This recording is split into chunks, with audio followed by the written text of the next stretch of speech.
말씀을 굽는 시간의 오일기 목사입니다. 오늘 목요일 아침에도 말씀을 굽는 시간 가운데 나오신 여러분 축복합니다. 오늘 하나님께서 우리에게 주신 말씀 요한복음 4장의 말씀인데요. 오늘은 특별한 어떤 하나의 말씀을 이렇게 봉독해서 지정해서 보기보다는 4장 전체 중에서 사마리아 여인에 관련된 부분의 기사들을 좀 이렇게 본문을 좀 살펴보면서 전반적인 부분에 좀 이런 것들을 말씀을 보면서 알 수 있는 은혜들을 나누고 싶습니다. 네, 그래서 한번 시작해 보려고 하는데요. 4장에 오늘 먼저 볼 본문이 어디냐면 3절에서 6절까지의 말씀입니다. 제가 읽어드릴게요. 유대를 떠나사 다시 갈릴리로 가실새 사마리아를 통과하여야 하겠는지라. 사마리아에 있는 수가라 하는 동네에 이르시니 야곱이 그 아들 요셉에게 준 땅이 가깝고 거기 또 야곱의 우물이 있더라. 예수께서 길 가시다가 피곤하여 우물 곁에 그대로 앉으시니 때가 6시쯤 되었더라. 자, 이것이 이제 오늘 사마리아 여인, 다 아시죠? 그 사마리아 여인을 만나시는 예수님. 네, 그 이야기의 배경이 되는 부분입니다. 말씀의 은혜를 받기 위해서 여러분 가장 좋은 것은 무엇이냐면요. 오감을 다 동원하는 거예요. 마치 이걸 영화라고 생각하시고 장면을 상상하시고 그 장면 가운데 들어가 보시기도 하고 뭐 그런저런 생각을 해보는 게 좋죠. 그래서 이 사마리아 여인을 만나는 예수님의 이야기를 영화처럼 이렇게 머릿속으로 상상하시면서 한번 구성해 보셔도 참 괜찮습니다. 이 부분이 이제 영화라고 따지면 인트로 부분에 막 이렇게 음악 흐르면서 막 얘기하는 거죠. 유대를 떠나사 막 이러면서 다시 갈릴리로 가실새 막 이러면서 배경 설명해 주는 부분입니다. 자, 3절에 보면 유대를 떠나서 다시 갈릴리로 가실새. 자, 유대에서 갈릴리로 가시는 과정이죠. 근데 4절에 보니까 이렇게 써 있어요. 사마리아를 통과하여야 하겠는지라. 여기서 여기까지 가는데 어디를 지나요? 사마리아.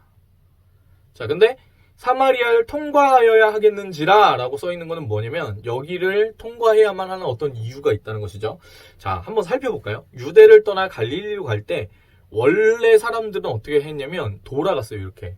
그러니까 중간에 갈릴리를 지나서 여기로 온다는 건 뭐냐면 이게 지름길이긴 한 거예요. 요 중간에 여기 이제 그 사마리아를 지난다는 건 빠른 길로 가신 겁니다. 자, 근데 이거를 좀 생각을 많이 해봐야 되는 게 이 당시에 유대인들은 여러분 이 본문에 관련돼서 설교를 한 번 이상 거의 대부분 다 들어보셨을 텐데 유대인들은 사마리아인과 상종하지 않았습니다. 사마리아인과 대화하지 않았고요. 사마리아인과 엮이려고 하지도 않았어요. 사마리아인에 대해서 자기 집에 있는 가축보다 더 못한 존재로 생각을 했었죠. 이 당시에 문화가 그랬다는 거예요. 그래서 사실은 이 유대에서 갈릴리로 간다고 했을 때 보통은 돌아서 갔다는 거예요. 사마리아 땅을 지나가지 않습니다. 절대로. 왜? 상종하기가 싫으니까. 근데 예수님께서 오늘 여기를 지나가야만 하는 어떤 이유가 있어가지고 여기를 지나가셨다는 거죠. 갈릴리로 향하시면서. 재미난 건 뭐냐면 그러면 급하셨나? 이렇게 생각할 수 있죠. 빨리 갈릴리로 가셔야 됐구나. 근데 그게 아니라는 걸 알 수 있습니다. 40절에 보면 예수님께서 이 수가라 하는 동네에 다다르신 다음에 이틀을 더 유하십니다. 여유가 있으셨다는 얘기죠. 자, 그러면 예수님은 왜 이 사마리아 땅을 지나가셔야 했는가? 바로 이 수가라 하는 동네에 어떤 목적이 있으셨다. 이렇게밖에 볼 수가 없는 거야. 정확하게는 어떤 목적이냐? 사마리아 여인을 만나시기 위해서 여기에 가신 겁니다. 네. 여러분, 그래서 우리 예수님은 어떤 분이시냐면요. 그 사랑하는 자녀를 위해서 우리 주님은 찾아오시는 분이십니다. 찾아가시는 분이십니다. 이 먼 옛날 사마리아 수가라 하는 동네에 여인을 찾아가셨던 예수님께서 오늘 이 말씀을 통해서 저와 여러분 가운데에서도 찾아오시길 우리가 그 주님의 그 손을 붙잡고 만나게 되는 그 은혜의 시간이 되길 소망합니다. 자, 그래서 이 여인을 위해서 이렇게 사마리아 수가라 하는 동네에 가신 것이죠. 자, 여기서 이제 여러 가지가 있는데 야곱의 우물이 있더라. 자, 배경이잖아요. 이 야곱이 그 아들 요셉에게 준 땅이 갖고 야곱과 요셉에 대해 이야기합니다. 그래서 이 우물이라고 했을 때 야곱의 우물이 상징하는 것은 무엇이냐면요. 전통, 사람들의 어떤 옛 구습 뭐 이런 거를 볼 수 있어요. 우리가 따르는 어떤 획일적인 어떤 질서 이런 거라고 볼 수도 있습니다. 네, 그런데 영화적인 배경으로 따지자면 마치 이런 거예요. 이거 굉장히 로맨스가 많이 흐르는 장면입니다.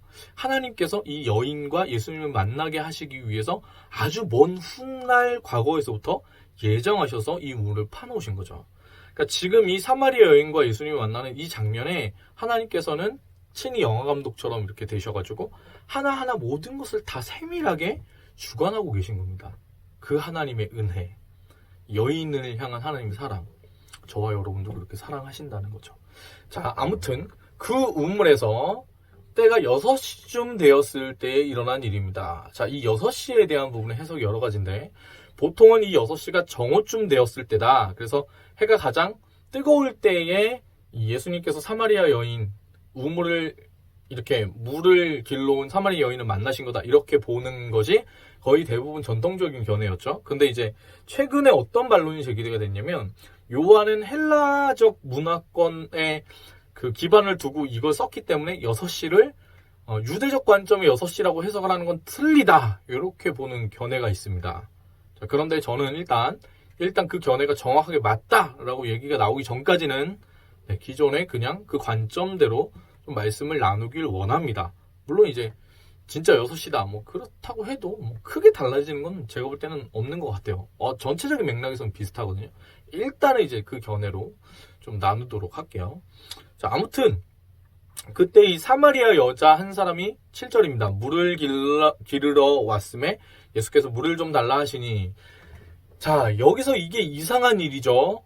왜냐? 유대인들은 사마리아 사람과 상종하지 않았다고 말씀드렸잖아요. 근데 심지어 유대인 남자가 사마리아 여인에게 말을 건 겁니다.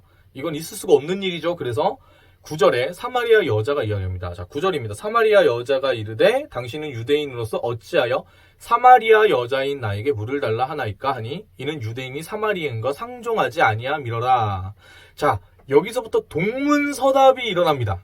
동문서답이 일어나요. 예수님께서 뭐라고 하셨냐면 물 좀 달라 하셨는데 사마리아 여인은 물을 준다 안 준다 이게 아니라 왜 나한테 물을 달라고 해요? 당신은? 이렇게 얘기를 한 거죠. 자, 근데 그 다음에 아니 내가 목이 너무 말라서 그런 거야. 뭐 이렇게 저렇게 예수님이 대답하시면 되는데 10절에 예수께서 대답하여 이르시되 내가 만일 하나님의 선물과 또 내게 물 좀 달라 하는 이가 누구인 줄 알았더라면 내가 그에게 구하였을 것이요 그가 생수를 내게 주었으리라. 자, 이게 문제가 뭐냐면 너무 기승전결이 없는 거예요. 갑자기 확 넘어가요, 장면이. 갑자기 여기서 예수님께서 이 여인은 지금 이제 약간 그 육신적인 부분의 갈급함을 해결하는 물에 대해서 얘기하는데 갑자기 예수님께서 훅 들어오십니다. 그러면 뭐라고 얘기하시냐면 내게 물 좀 달라 하는 이가 누구인 줄 알았더라면 그에게 구하였을 것이다. 그리고 생수를 내게 주었을 것이다. 이렇게 얘기하는데 여기서 말하는 생수는 여러분도 아시고 저도 알다시피 어떤 그냥 우리의 육체적인 해갈을 위한 물이 아니죠. 근데 이 여자는 그 물을 잘 모릅니다. 그래가지고 뭐라고 얘기하냐면 주여 물 기를 그릇도 없고 11절이죠. 이 무물은 깊은데 어디서 당신이 그 생수를 얻겠사옵나이까. 에이 뻥치지 마라 이렇게 얘기한 거. 뻥치지 마라. 그러고 나서 우리 조상 야곱이 이 유물을 우리에게 주셨고 또 여기서 자기와 자기 아들들과 짐승이 다 마셨는데 당신이 야곱보다 큽니까? 이렇게 얘기해요. 그 다음에 예수님께서 굉장히 의미심장한 얘기를 하십니다. 예수께서 대답하여 이르시되 이 물을 마시는 자마다 다시 목마르려니와 내가 주는 물을 마시는 자는 영원히 목마르지 아니하리니 내가 주는 물은 그 속에서 영생하도록 솟아나는 샘물이 되리라. 아멘. 할렐루야. 여러분, 사람은요 갈증을 느끼는 존재입니다. 마음속에 구멍이 뚫려 있기 때문에 이 구멍을 무언가로 메꿔야 하는 존재예요. 그래서 늘 갈증을 가지고 있는 겁니다. 이 갈증을 어떻게 해결할 것인가로 생각을 해야 되는데 여러분 그거 아시죠? 바닷가에 가가지고 조난을 당했을 때 가장 어려운 것이 무엇이냐면요. 바다 위에 이렇게 있을 때 왜 뗏목 같은데 이렇게 위에 있다고 생각해보세요. 그러면은 뭐가 제일 걸리는 거냐면 음식이 충분히 있어도 마실 물이 사라지는 거예요. 왜냐? 바닷물, 사방에 물밖에 없잖아요. 근데 바닷물을 마시면 어떻게 돼요? 그 물이 소금물이기 때문에 더 갈망을 느끼게 되고 더 갈증에 휩싸이게 되는 겁니다. 이게 뭐냐면 생수가 아닌 다른 물을 마셨을 때 일어나는 일이죠. 우리를 하나님 만드셨을 때 하나님으로만 우리의 갈망이 채워질 수 있게끔 하나님께서 그렇게 만드셨는데 우리가 하나님이 아닌 다른 것을 구했을 때에 마치 바닷물을 먹은 것처럼 계속 더 갈증이 나고 더 죽음 가운데에 가까이 갈 수밖에 없다는 것입니다.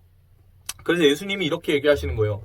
모든 사람들은 목마름 때문에 물을 구하는데 예수님께서 주시는 이 물, 그러니까 일반적인 물을 마시는 자는 다시 목이 마른데 예수님께서 지금 주시는 이 물을 마시는 자는 영원히 목마르지 아니한다는 거예요. 영생하도록 솟아나는 샘물이 되기 때문입니다. 네, 이것이 예수님 만난 사람이 할 수 있는 고백이죠. 예수님의 이 지금 말은 어떻게 보면은 아까랑 지금이랑 똑같아요. 여자는 육체적인 물, 네, 그 물만 얘기하는 거고 예수님은 영적 세계와 지금 이제 구원에 대한 이야기를 계속해서 진행하고 계신 것이죠. 여자는 정확하게 이것을 알지 못하지만 15절에 이렇게 얘기합니다. 여자가 이르되 주여 그런 물을 내게 주사 목마르지도 않고 또 여기 물 기르러 오지도 않게 하옵소서. 자, 여기서 이렇게 보면 물 기르러 오는 것이 이 여자의 삶입니다. 물 기르러 오는 것. 근데 물을 기르러 온다는 것 자체가 뭐냐면 갈증을 느끼는 삶을 이야기하는 것이죠. 예수님께서 이렇게 내가 주는 물을 마시는 자는 그 목마르지 아니한다는 그 얘기를 듣고 이 사마리아 여인은 나도 주세요라고 얘기를 한 겁니다. 그랬더니 예수님 뭐라고 하시냐면 지금 핀트가 여인은 그냥 육체적인 물이고 예수님은 영생에 대한 그 물을 얘기하신다고 했죠. 그랬더니 예수님께서 정확하게 찌르십니다. 뭐라고 얘기하시냐면 이르시되 가서 내 남편을 불러오라. 사랑하는 여러분, 우리가 예수님 만났을 때 예수님께서는 우리의 삶의 모든 것을 본질적으로 다 아시는 분이십니다. 그 예수님 만났을 때 예수님이 찔러서 물어보십니다. 가서 내 남편을 불러오라. 여러분 가운데 어떤 문제가 있으십니까? 여러분 내면 가운데 어떤 아픔이 있으십니까?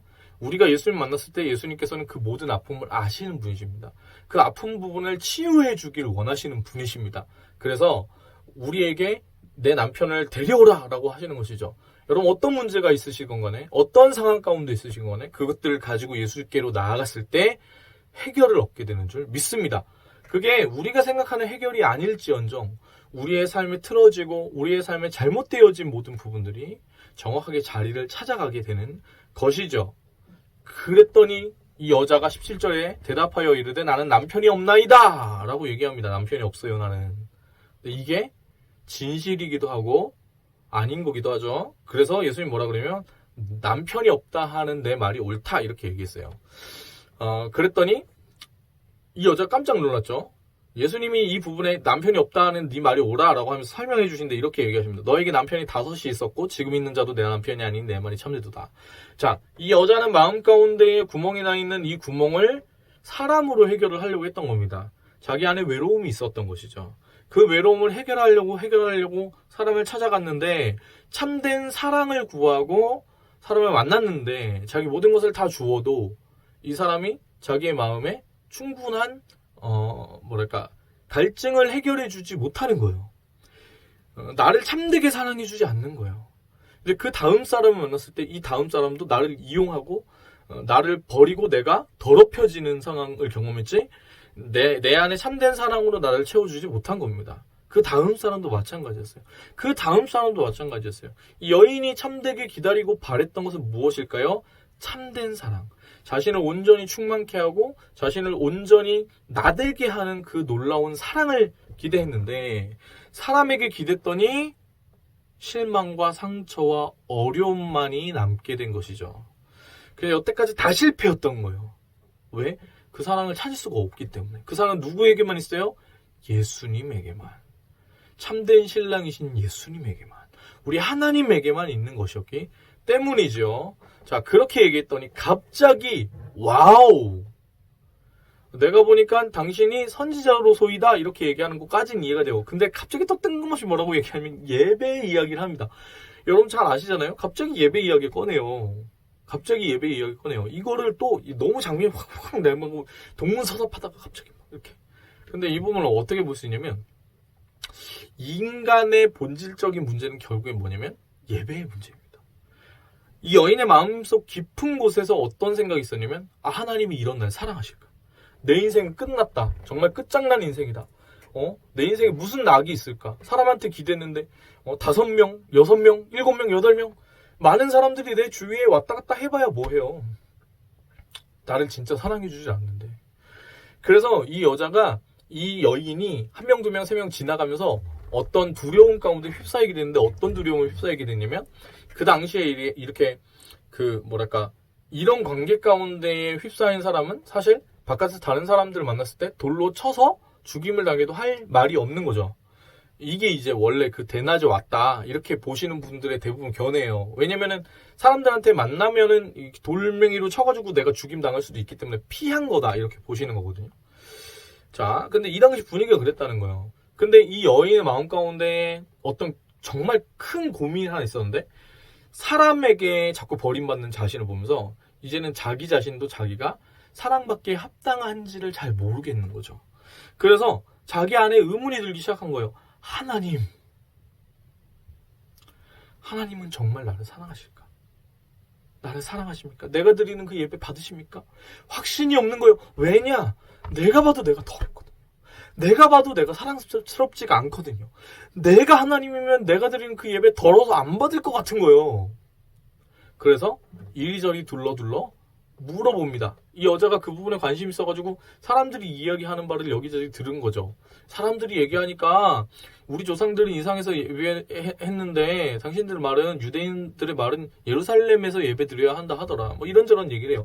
그랬더니 예수님께서 뭐라고 말씀하시냐면 너희가 아버지께 예배할 때가 이르리라. 너희는 알지 못하는 것을 예배하고 우리는 아는 것을 예배하노니 뭐 이렇게 저렇게 보다가 유명한 말씀이죠. 아버지께 참되게 예배하는 자들은 영과 진리로 예배할 때가 오나니 곧 이때라. 아버지께서는 자기에게 이렇게 예배하는 자들을 찾으시느니라. 하나님은 영이시니 예배하는 자가 영과 진리로 예배할지니라. 자, 이게 이제 본질과 비본질에 대한 부분을 나눠서 말씀하신 건데 사람들은 어디에 집중하냐면요. 장소와 그 다음에 방법에 집중을 합니다. 이 두 가지가 중요하지 않다고는 얘기할 수 없어요. 이 두 가지도 중요하지만 이거보다 중요한 게 있는데 그것은 본질입니다. 그 본질이 무엇이냐면 바로 영 안에서 진리 안에서 예배하는 것이죠. 영 안에서 예배하고 진리 안에서 예배한다는 것은 결국 무엇이냐면요. 예수 그리스도를 나의 구주로 영접하는 것. 이게 진리 안에서 복음을 받은 말씀 안에서 예배한다는 것이고요. 그 예수 그리스도로 말미암아 우리가 예배할 때 성령께서 임마누엘 하나님께서 나와 함께 하신다는 것.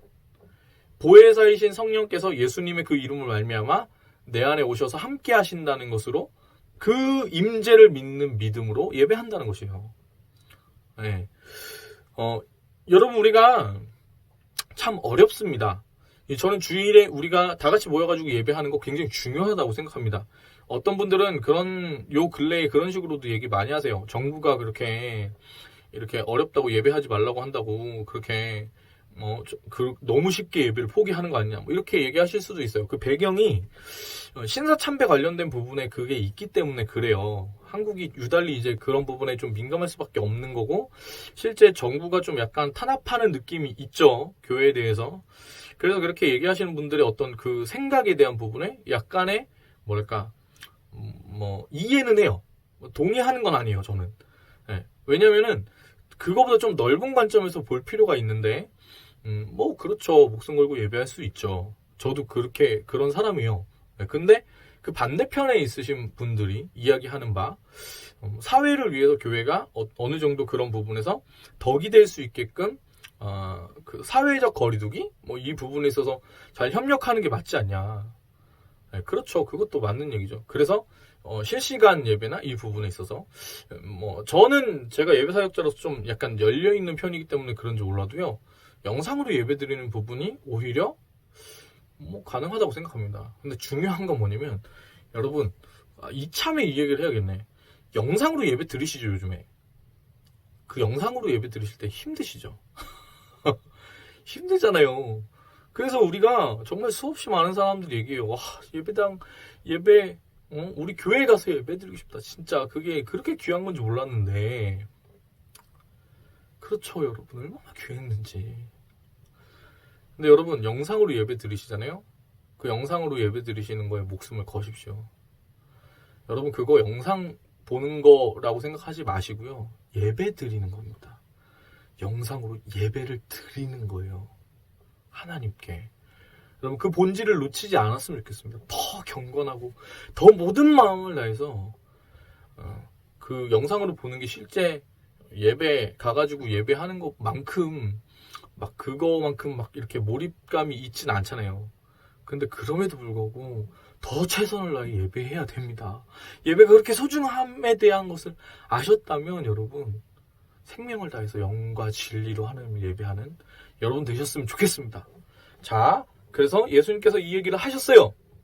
그랬더니 갑자기 또 뜬금없이 여자가 25절에 메시아고 그리스도라 하는 이가 오실 줄을 내가 아노니 그가 오시면 모든 것을 우리에게 알려주시리이다. 그랬더니 예수님께서 내가 그다 이렇게 얘기하시죠.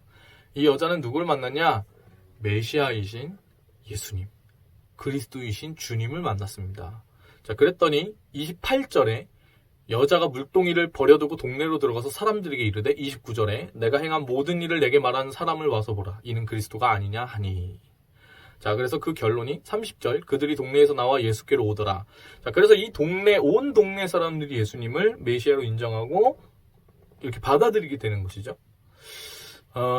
중요한 것은 28절에 이렇게 써 있습니다. 여자가 물동이를 버려두고. 오늘 말씀은 여기까지 나눌 건데요. 여자가 물동이를 버려두고라고 했을 때 이 물동이는 무엇을 뜻하냐면 이 여자의 여태까지의 삶을 뜻하는 겁니다. 자, 그래서 28절에 물동이를 버렸다라고 이야기하는 것은 무엇이냐면 이 여인이 과거에 자신이 살던 삶에서 변화되었다는 것을 문학적으로 우리 가운데 알려주는 것이죠. 여러분이 짊어지고 여태까지 걸어오고 있는 물동이가 혹시 있으십니까? 예수님을 만났을 때 우리가 그 무거웠던 삶의 짐을 던져버리고 자유케 되는 줄 믿습니다. 오늘 사마리아 여인에게 그 일이 일어났죠.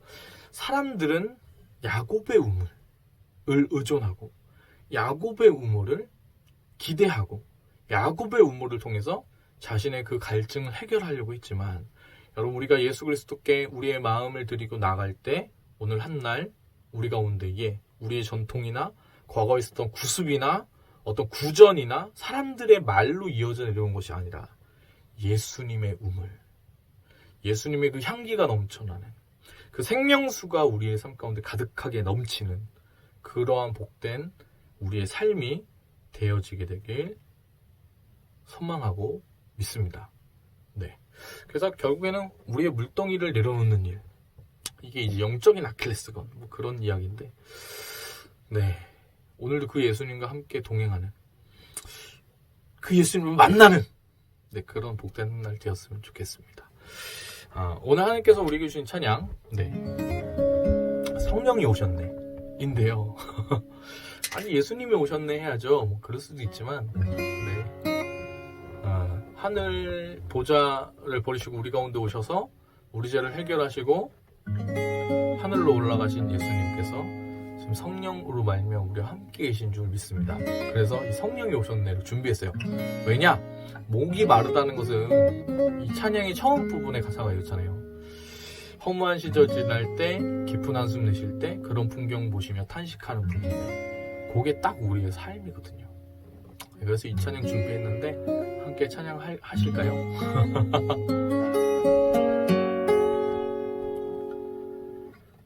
허무한 시절 지날 때, 깊은 한숨 내쉴 때 그런 풍경 보시며 탄식하는 분 있네.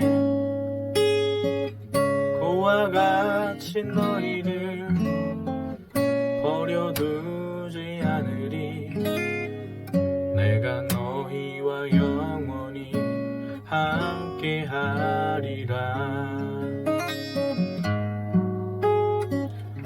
성령이 오셨네, 성령이 오셨네, 내 주에 보내신 성령이 오셨네. 우리 일생 가운데 친히 찾아오셔서 그 나라 꿈꾸게 하시네. 아멘. 억눌린 자 갇힌 자, 억눌린 자 갇힌 자, 자유함이 없는 자, 피난처가 되시는 성령님 계시네. 주의 영이 계신 곳에 참 자유가 있다네. 진리의 영이신 성령이 오셨네. 성령이 오셨네. 성령이 오셨네. 내 주에 보내신 성령이 오셨네. 우리 일생 가운데 친히 찾아오셔서 그 나라 꿈꾸게 하시네. 성령이 오셨네. 성령이 오셨네. 내 주에 보내신 성령이 오셨네. 우리 일생 가운데 친히 찾아오셔서 그 나라 꿈꾸게 하시네.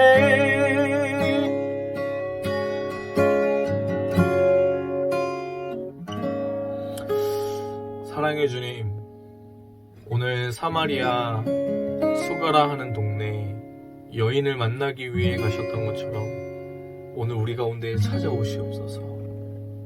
허무한 시절을 지나 깊은 한숨을 내쉴 수밖에 없는 삶을 사는 우리들이 생명이신 예수님을 만나고 우리 하나님을 영과 진리로 예배하는 자들이 될 수 있도록, 그리하여서 아버지 하나님 우리 가운데 오셔서 우리의 삶의 가장 아버지 하나님 본질적인 그 부분들의 문제를 주님 드러내시고 물으실 때에 그것들 가지고 예수님 앞에 나아가 자유케 되는, 치유케 되는 그 경험들을 하도록 인도해 주시고, 그리하여서 우리가 짊어지고 있던 물동이를 버려두고 예수님의 그 복음 전하기 위한 하나님께 영광이 되는 삶을 살아가기로 결정하는 우리들이 될 수 있도록, 그런 한날 살아갈 수 있도록 인도하여 주시옵소서.